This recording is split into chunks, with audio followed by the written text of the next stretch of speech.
reception table sat under a canopy of string lights, and the garden smelled like white peonies. I had barely lifted my champagne when she leaned in, her palm brushing my cheek, and whispered, "I wish you were my groom." Her breath was warm against my ear. Then she pulled back, reached for her own glass, and smiled at the couple across the table like the words had never left her mouth. My heart missed a beat. I looked at her. She did not look back, and I sat there wondering if I had imagined the one sentence I had been afraid to want. My name is Isaiah Chandler. I am 38 years old, and I make guitars for a living in Savannah, Georgia. My workshop is a converted carriage house on Habersham Street, just behind the small blue cottage where I sleep. Quiet work, the kind where you hear your own thoughts before anyone else's. Maybe that is why I did not hear hers until it was almost too late. I grew up in a house full of noise. 3 older sisters, a mother who sang in church on Sunday, a father who spent his weekends fixing other people's cars in our driveway. When I picked up my first guitar at 12, I did not want to play it. I wanted to know what was inside it. My father laughed the first time he caught me pulling the strings off a pawn shop Yamaha with a butter knife. He did not stop me. He came back later that afternoon with a soft cloth and a small can of lemon oil, and he sat with me on the porch while I put the thing back together, humming under his breath the way he did when he was proud of something and did not want to say so out loud. I built my first real instrument at 22, in a garage in Athens with the door open to the summer heat. I built my 100th at 35, in this shop on Habersham. Somewhere in between, I met Renee. We married in March of 2018, at the courthouse downtown. It was a small thing. Her mother came. My oldest sister came. We ate crab cakes afterward at a place near the river, and I remember thinking that a life with her would be simple, and that simple was something I could love. I was wrong about the simple part. Renee was in public relations, big campaigns, bigger clients, phone always in her hand, calendar always 3 cities ahead. For 4 years, I tried to be enough of a home for her to want to stay in one place. In February of 2022, she told me she had accepted a job in Los Angeles, and she told me in the same breath that she would rather I did not come. We had no children. We had a lawyer, a signature, and a Tuesday morning. That was the end of it. I stayed on Habersham. I kept the workshop. I bought better wood, better chisels, better strings, and I learned how to be alone in a house without treating the quiet like a wound. Some nights I played the guitars I made before I sold them, just to hear what a stranger would hear. Most nights I did not play anything at all. I just sat with the smell of varnish and the low hum of the dust collector, and I let the hours pass until sleep took me back to a bed I had gotten used to sleeping in alone. Then in January of this past year, a folk musician named Emmett Rook drove down from Nashville and commissioned a signature model.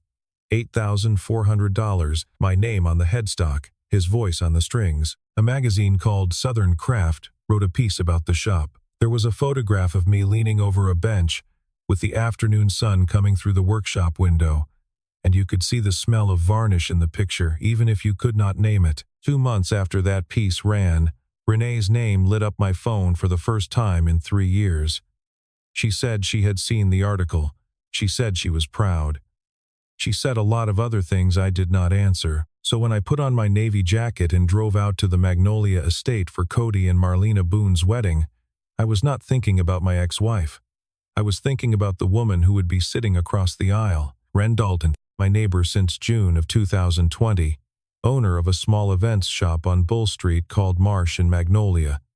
The florist who had spent the last 3 days on ladders under those very string lights, wiring peonies to a birch arch so a bride could walk under it and cry. She had told me last week she would be at the reception. She had not told me she would be sitting beside me, and she had not told me what she was about to say. Maybe I should have known. Looking back, there were signs everywhere, quiet ones, small ones, the kind you only notice when you finally turn around and take stock of the trail behind you. I had been walking past them for 5 years, the way a man walks past a door in his own house and never wonders what is behind it. The first time I met Ren, it was a Tuesday morning in early June of 2020. I was drinking coffee on my back steps when she came around the boxwood hedge with a young magnolia sapling in a black plastic pot, dirt on her forearms, asking if she could borrow my hose because hers had not been hooked up yet. I said yes. I helped her carry 2 buckets of water across the yard. I watched her plant that tree in the corner of her lot where the sun hit longest, and I remember thinking she moved like someone who had been quiet a long time and had made a friend of it. She thanked me twice. She did not linger. She went back into her house, and I did not see her again for a week, and I did not know then that I would remember that morning for the rest of my life. We were neighbors for 3 months before I heard her sing. A little bar off Bay Street called The Pinch had an open mic on Thursdays, the kind of night where the sound guy is also the bartender, and half the audience is friends of whoever is going up next. One of my sisters had dragged me out because I had spent too many evenings in the shop. I was sitting at table 3, near the back, with a beer sweating onto a coaster, when the host called up a name I did not recognize. Ren walked to the microphone in a slow, careful way, tuning her guitar as she went. When she started the first verse, her voice shook so badly I thought she might stop. She did not stop. She found the second verse, and the second verse steadied her, and by the third I was leaning forward without realizing it. When she finished, I was the first person in the room to clap. The rest of the room caught up half a second later. She found me at the bar afterward. She did not say much. She just nodded once, the way you nod at someone who has kept a door open for you. A month later, in October, I carved a small guitar pick out of a piece of walnut left over from an acoustic top I had built that summer. It took me almost an hour to shape it right. I filed the edges smooth. I sanded the face with a piece of paper so fine you could barely feel the grit. On the flat side, I cut a single letter with a small chisel. W. I sealed it with oil, wrapped it in a scrap of muslin, and slid it into an envelope with a card that said only, "For the second verse." It was the best part. I walked across the yard at dusk and left it on her porch bench, weighted down with a smooth river stone so the wind would not take it, and I went home before she could catch me at it. I did not know then that she opened that envelope at her kitchen table and cried for 10 minutes with her hand pressed over her mouth so the sound would not carry through the thin windows. I did not know that she slid the pick into the small leather billfold she carried in her purse, in the little pocket meant for a photograph.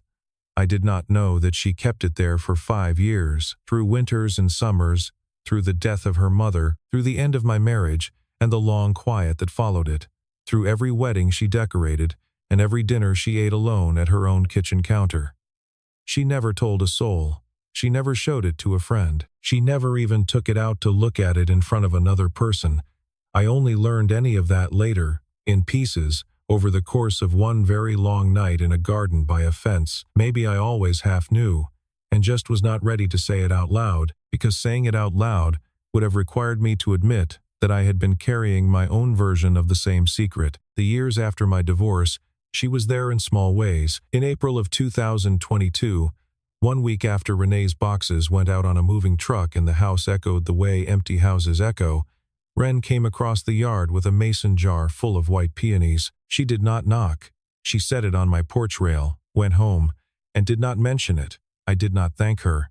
Not really. I brought a cup of coffee across the fence the next morning and set it on her step, still warm, and we both understood, without either of us having to say the word for what had passed between us. That is how the pattern started. She would finish an event on a Saturday night, and there would be leftover flowers, roses that had opened too fast for a bride, hydrangeas that had bruised in transit, ranunculus in shades no client had chosen. She would carry them across the yard in a 5-gallon bucket and leave them on my kitchen counter with a note saying, "Their loss." I would notice her back gate hanging crooked one Sunday morning and walk over with my drill and a new set of hinges. I replaced the hinges on that gate in May of 2023.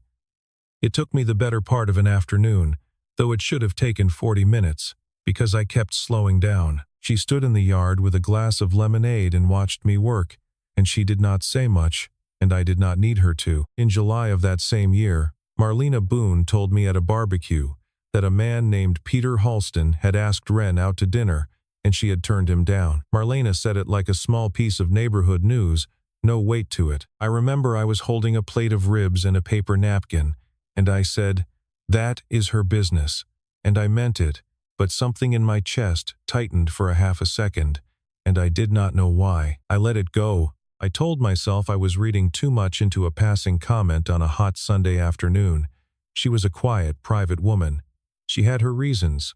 I did not need to name them for her. There were other things, the way she stayed a little longer on my porch on late summer evenings, the citronella candles burning down while I plinked at a half-strung guitar, and she pretended to be interested in what the strings were doing. The lavender in her garden that she cut for her own kitchen and mine in the same trip, always a little more of it landing on my counter than on hers. The Christmas morning she left a small tin of homemade pralines on my porch with no card, because a card would have required a signature, and a signature would have required a truth. The nights I would look up from a workbench and see her light on across the yard and think, without meaning to, that I hoped she was okay. The way she never once asked me about Renee, not the leaving, not the paperwork, not the silence that came after. She just let me have my quiet and gave me the ordinary company of a neighbor and never once pressed for anything more than I could carry. She was there, and I was there. And I told myself we were just good neighbors, because good neighbors was a shape I understood, and anything larger felt like a shape I had already tried once and broken. The day of the wedding, Marlena had put Ren at table 4 with 2 of her college friends. Ren traded her card for mine at the last minute, quietly, without telling anyone but the seating chart. She told Marlena she did it because Isaiah was coming alone, and she did not want him to sit by himself. Marlena told me that later, laughing. I did not laugh. By then, I knew what the real reason had been. The moment she whispered those words in my ear, everything I had been telling myself for 5 years cracked down the middle. I sat still at the table with the champagne flute cold against my knuckles. Ren picked up her fork. She said something to the woman across from us about the arrangement on the head table, and her voice was steady, and her hand did not shake. I told myself I had misheard. Then I looked at the side of her face, and I saw the color climbing up her neck, and I knew I had not. I did not say anything. I did not know what to say. There is a certain kind of sentence that sits in the middle of a room like a small animal, and if you speak too soon, you scare it off, and if you speak too late, it walks away on its own.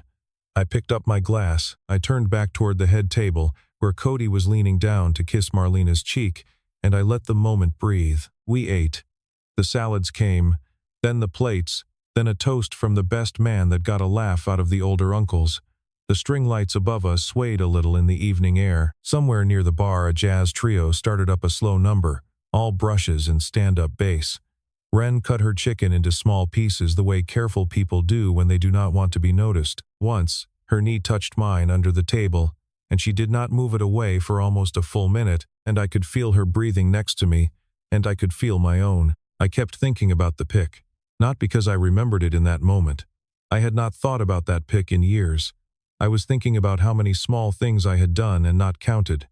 The gate hinges, the porch coffee, the nights I stayed later than I needed to when she wanted company in the yard, and how many small things she had done for me, the peonies, the lemonade, the way she had never once, in 3 years, mentioned Renee by name. At 7:22, a shadow moved at the edge of the reception tent, and I looked up, and my stomach dropped. Renee was walking across the grass with a champagne flute in her hand, and a tall man beside her I did not know. She was wearing a dark green dress and the confident smile she used at industry parties, the one that said she had already decided the room belonged to her. The man beside her was Grady Boone, Cody's younger brother. I had not met Grady, but I had heard his name at the rehearsal. He lived in Los Angeles. He worked in music, and it took me 2 seconds to understand that Renee had come as his guest, and that whatever piece I had built in her absence was about to be tested. Ren saw them at the same time I did. I felt her go very still beside me, not the still of a woman who is afraid. The still of a woman who has just realized the weather is about to change. Renee spotted me. Her smile flickered, then held. She raised her glass a fraction of an inch, the way she used to across crowded rooms, and mouthed the word later. Then she let Grady lead her toward the far tables, and I felt Ren exhale beside me, very slowly. For the next 40 minutes I tried to keep my attention on the wedding. The first dance, the father-daughter dance. Marlena laughing at something Cody whispered against her hair, but I could feel Renee working the room the way she always had, and I could feel the current of her drift closer to our table, one conversation at a time, one polite laugh at a time, until at 8:10, She was standing behind my chair with her hand on the back of it. "Isaiah," she said. I stood up because it would have been rude not to. She hugged me lightly. Her perfume was the same one she had worn to our wedding at the courthouse in March of 2018, and for a half second, I was standing on those stone steps again, with a small bouquet in my hand. "You look well," she said. "Los Angeles has been kind, but Savannah has been kinder to you, it seems." "It has," I said. "How is the coast?" "Bright, busy." She glanced at Wren, then back at me. I read the Southern Craft piece twice. Grady's label is looking for a luthier for a signature series. I told him he had to meet the man behind that workshop. I said something polite about being flattered. I did not sit back down. I did not want to invite her into the shape of our table. Renee smiled at Wren, the way women smile at other women when they are measuring them, and Wren smiled back, and neither of them said a single word. Then Renee let her hand slide off the back of my chair, gave me one more slow look, and drifted away toward the bar, as if she had all the time in the world. Wren picked up her water glass. Her knuckles were pale. "I am fine," she said before I could ask. "Okay," I said. She was not fine. I could see it, but I had not yet learned how to ask a woman who has kept a secret for 5 years to tell it in the middle of a wedding, so I sat back down and I waited, and I ate a bite of cake I did not taste, and I let my eyes follow Renee across the tent. At 8:41, I stepped away to say hello to Cody's parents. When I got back, Wren was not at the table. Callie Marsh, an old friend of Marlena's who had known Wren since college, was leaning against the empty chair beside mine, laughing with a bridesmaid about something. As I sat down, I caught the tail end of a sentence Callie was aiming across the table at Renee, who had somehow drifted back into orbit. "Did you see her lean in at the beginning of dinner?" She whispered something in his ear, and I swear, he almost dropped his glass. If I had not known Wren for 10 years, I would have thought she saw me. She stopped mid-sentence. She smiled the smile of a woman who has just told the wrong story to the wrong person, and she said something quick about needing another drink and got up and left. Renee did not look at me. She just tilted her head, once, the way she used to when she was filing something away. I sat there with the string lights blinking above me, and the slow music turning around the tent, and I thought, she does not know what she just did. Callie was a talker. She had not meant harm, but she had handed a lit match to the one woman who would know what to do with it, and a moment later, in the far corner of the garden, I saw Renee slip past the peony arch and disappear along the west wall of climbing roses, and a moment after that, I saw Wren follow her. Not because Wren wanted to, but because Renee had asked her to, the way Renee had always asked for things, softly enough that the asking sounded like a favor. I did not follow. I should have. I sat in my chair and let it happen because I did not yet believe I had the right to interrupt. At 9:18, Wren came back alone. She sat down beside me and did not look at me. Her hand was shaking a little when she reached for her water. She said she had a headache. She said she thought she might leave a little early. She said all of this to the centerpiece, to the peonies, to the tablecloth. Not to me. "Wren," I said quietly. "What did she say to you?" "Nothing," Wren said. "It is nothing." She stood up. She walked away from the table with the same careful, quiet steps she had used the first night I ever saw her walk to a microphone, and I sat there for a long moment with a hollow feeling under my ribs, and then I put my napkin down on my chair, and I got up and I went to find her. I found her at 9:35, at the far end of the garden, near the east fence where the climbing roses grew thickest, and the lanterns had not been strung. She was standing with her back to the party, her arms wrapped around herself, watching the shadows in the trees the way people watch a fire they cannot sit close to. When she heard my footsteps, she did not turn around. "Please go back," she said. "Please. It is easier if you go back." "I am not going back until you tell me what she said to you." "It does not matter what she said. It matters to me." She was quiet for a long time. Then she turned her face toward me, and I saw that her eyes were shining, and that she had been crying without letting the sound out. "Isaiah," she said, "I switched seats with Marion at the last minute. Marlena thinks I did it so you would not sit alone. I did it because I have been trying, for 5 years, to find 1 hour where I could sit close enough to you to feel like I mattered to you the way you have mattered to me. And tonight I lost my nerve. And I said the one thing I have been carrying around for 5 years, and I have been terrified ever since. She opened her small handbag. She took out a soft leather billfold, worn brown, the kind a person carries a long time. She opened the little pocket meant for a photograph, and she drew out a small piece of walnut, shaped like a guitar pick, with a single letter carved on the flat side. W. You put this on my porch in October of 2020, she said.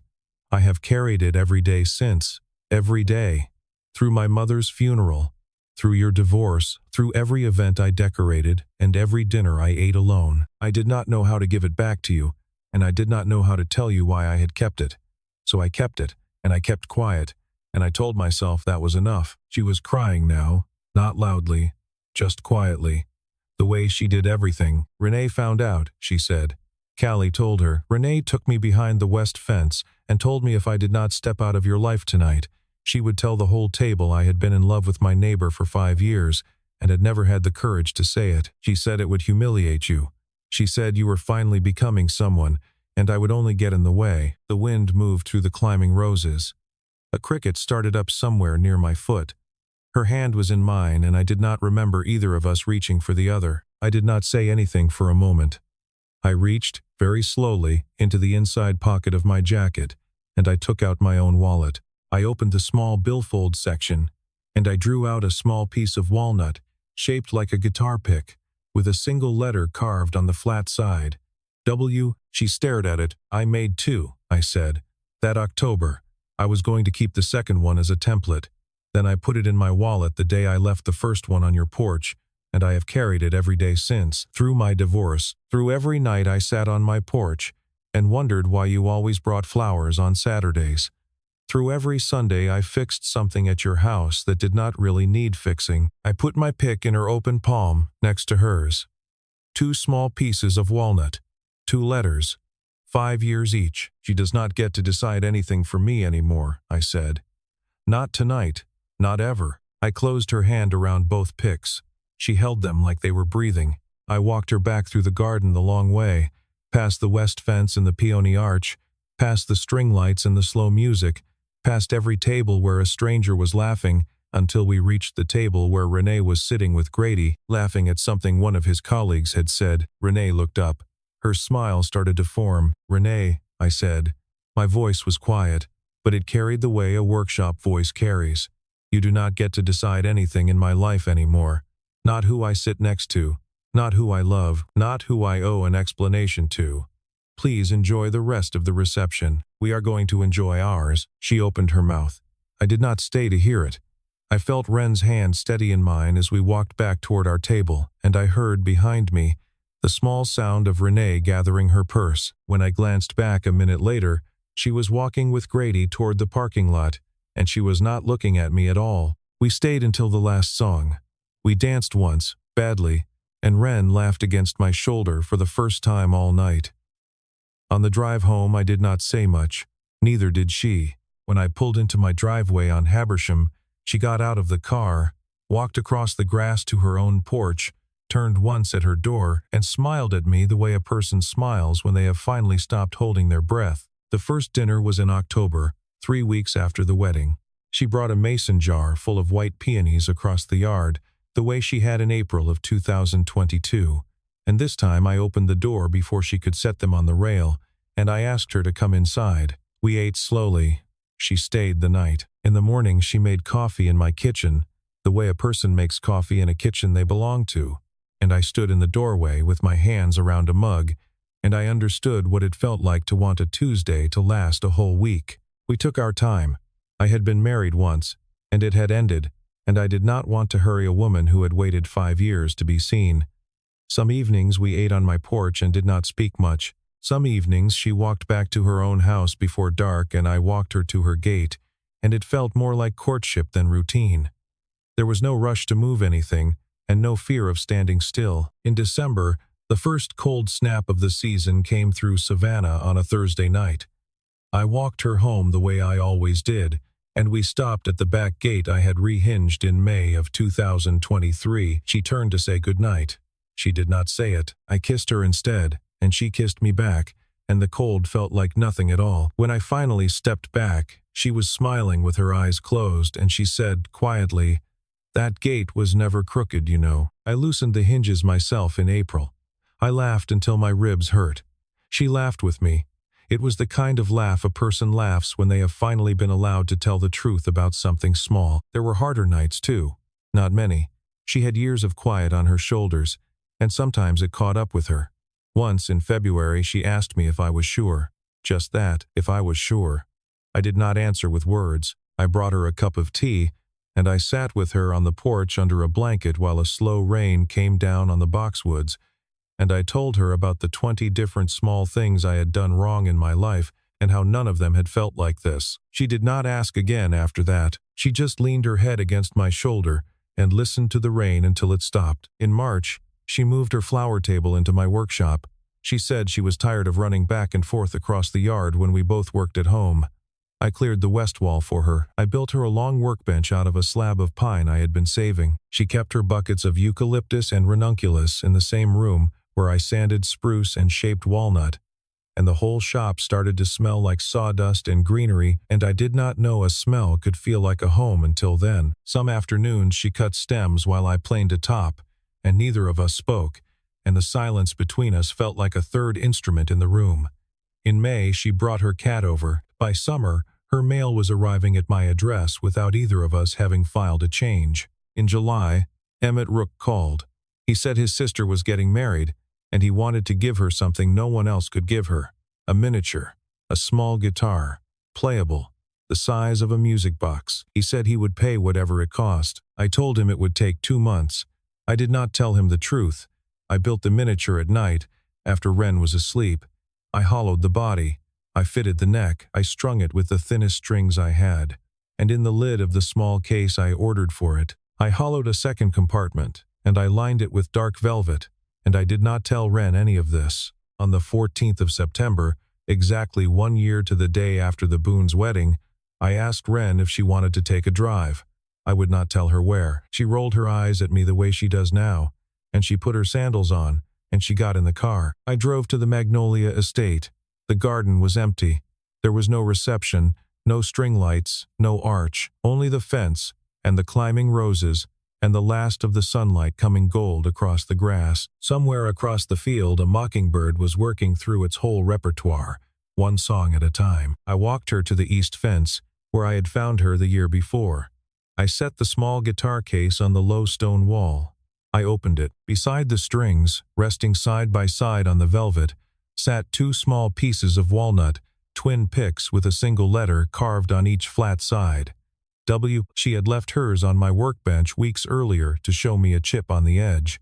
I never gave it back. And beside those 2 picks, in the small compartment I had hollowed into the lid, was a ring. She looked at the ring. She looked at the 2 picks lying side by side. She looked at me.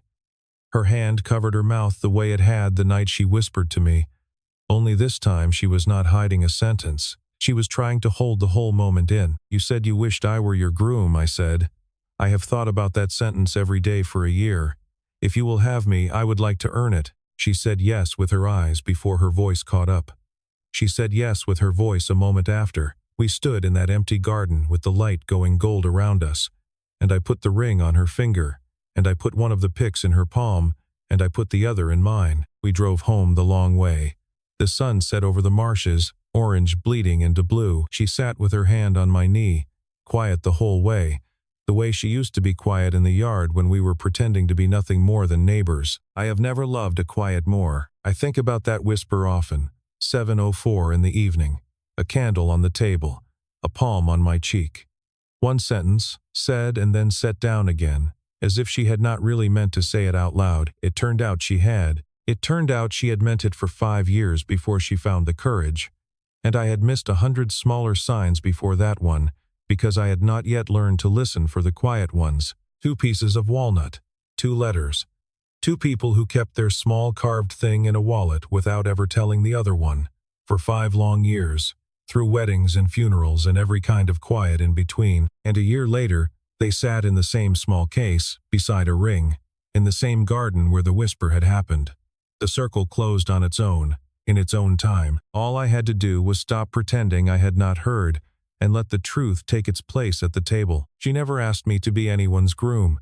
She just waited long enough for me to become the one she had already chosen. Have you ever missed a whisper that mattered because you were too busy trusting the surface of a relationship you thought you already understood? And if the person you cared about had been quietly carrying a piece of you around for 5 years, would you want to know the truth of it, even if it changed everything? If you believe honest whispers deserve to be heard, hit the like button so more people find this story. Subscribe so you do not miss the next one. And tell me in the comments, do you think Ren should have said it sooner, or was 5 years of waiting exactly the right amount of time? I will be reading every one of them.